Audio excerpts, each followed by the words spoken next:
Everyone plans for moving to Dubai, but almost no one plans for moving out of it. It's one of those things people don't talk about until it's too late. You get a new job offer abroad, maybe your visa is expiring, or you've just decided it's time for a complete change. You start packing, booking flights, and saying goodbyes. But there's one part that most people completely overlook. And that's your financial exit strategy. Because leaving Dubai isn't just emotional, it's logistical. It's about making sure you don't leave any loose ends that come back to haunt you later on. Whether it's a frozen bank account, a missed bill, or even a damaged credit score, one small mistake during your exit strategy can follow you for years. So in this video, I'm going to walk you through how to financially plan your exit strategy from Dubai, step by step, from closing your bank accounts to managing your investments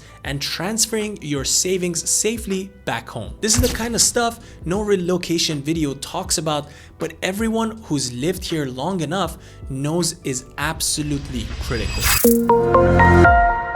Now, before we start, if you're watching this because you're moving out soon or you just want to be financially prepared for when that day comes, make sure to hit the subscribe button.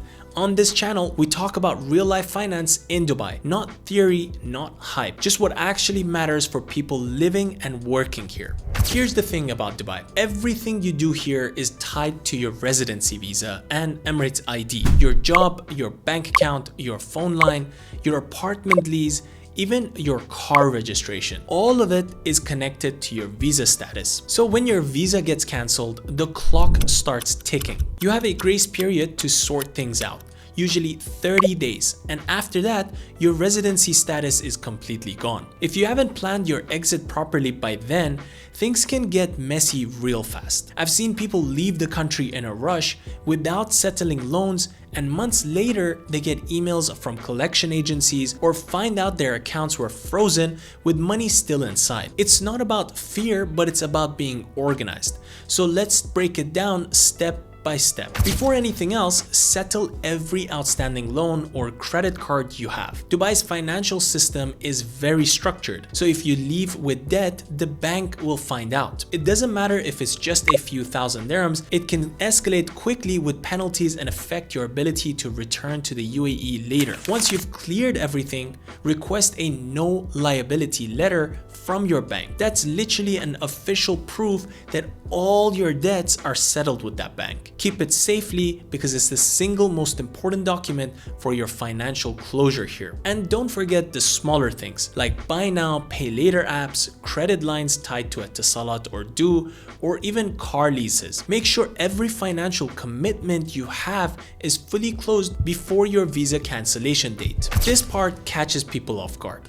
When your visa is cancelled, banks can automatically freeze your accounts. That means you can't withdraw, transfer, or access your own funds until you present proof of your new status. So don't wait. Visit your bank in person, transfer out your remaining funds, and officially close the account. If you plan to keep a UAE account open, say to collect rent or receive a final salary, ask your bank to downgrade it to a non-resident account. Also, cancel your credit cards before you leave. Don't just cut them up. Go through the official closure process. Pending annual fees or last-minute charges can keep the account open in the system. Here's one small tip. Keep at least one local account active until all final payments, DEWA refunds, and end-of-service benefits are completely cleared. Then close it cleanly before you leave. Now, a lot of people don't realize that Dubai has its own credit scoring system managed by Al Ittihad Credit Bureau, or AECB. Your entire financial history, loans, credit cards, payment delays, all sit on this report. So if you ever come back to Dubai or to the UAE, that credit score will follow you. So before you leave, download your AECB report. Make sure it's clean, accurate, and reflects that your liabilities are cleared. That's your long-term financial reputation in the UAE. If you're renting, give your landlord a proper notice. 90 days is the legal requirement under RERA. Don't just hand over the keys and walk away. Cancel your Ejari Ejari registration, settle your last rent payment, and get your security deposit refund in writing. Then move on to the utilities. For DEWA, Etisalat, or DU, pay the final bills and request disconnections. You'll also get your deposits back once the final settlement clears. Keep every clearance confirmation. Even small unpaid balances can later block you from transferring your security deposits or show up on your credit history. When it comes to sending your savings back home, do it through legitimate, transparent channels. Use your bank's international transfer system or trusted platforms like Wise, TransferWise, or Western Union Business Solutions. Avoid withdrawing large sums of cash. It's not just risky, but you're also legally required to declare anything over 100,000 dirhams at customs when leaving the UAE. If you have investments or real estate income here, you can keep a non-resident savings account in dirhams to collect rent or returns. Just make sure your bank knows your residency status has changed, so don't try to hide it. And if you're transferring large assets or investments, check your home country's tax rules. Some countries will tax global income or remittances, so plan your repatriation carefully. Many expats leave their money working in Dubai, and that's fine as long as you have a plan in mind. If you own property, decide whether you're selling or renting it out. If you're renting, appoint a power of attorney or a property management company to handle tenants and your renewals. Make sure your rent payments can be collected into your active UAE bank account. If you invest through local platforms like Amana, confirm whether your account can remain active as a non-resident. Some platforms may restrict trading access once your visa expires. And if you have an end of service fund from your employer, don't rush to cash it out. Depending on your destination, it might make more sense to transfer it directly into a pension or investment account instead of losing part of it to conversion fees. This is one of those small but important details. Make sure you cancel all your gym memberships, phone plans, internet connections, and app subscriptions. A lot of services renew automatically,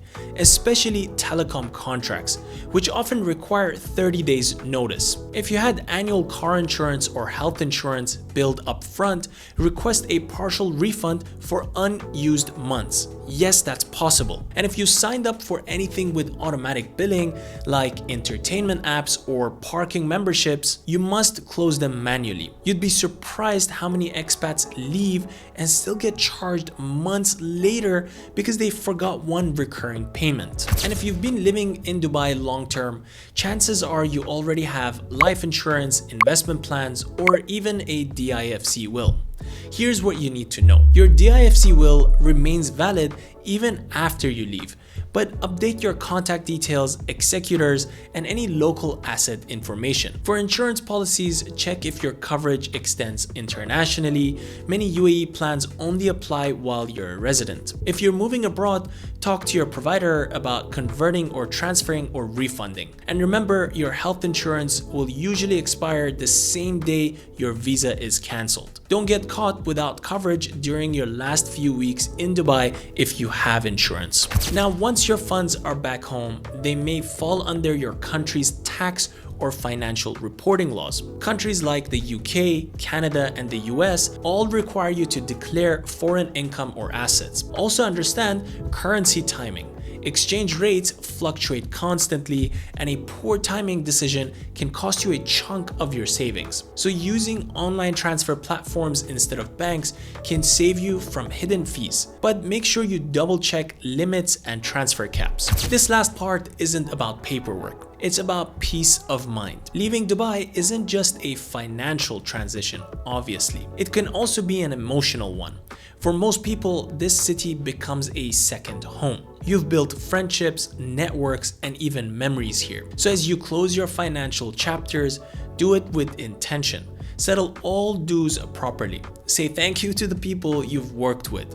Leave contact details for any pending transactions, because Dubai is a small world. You might come back one day, and if you do, you'll want to return with your name and reputation completely clean.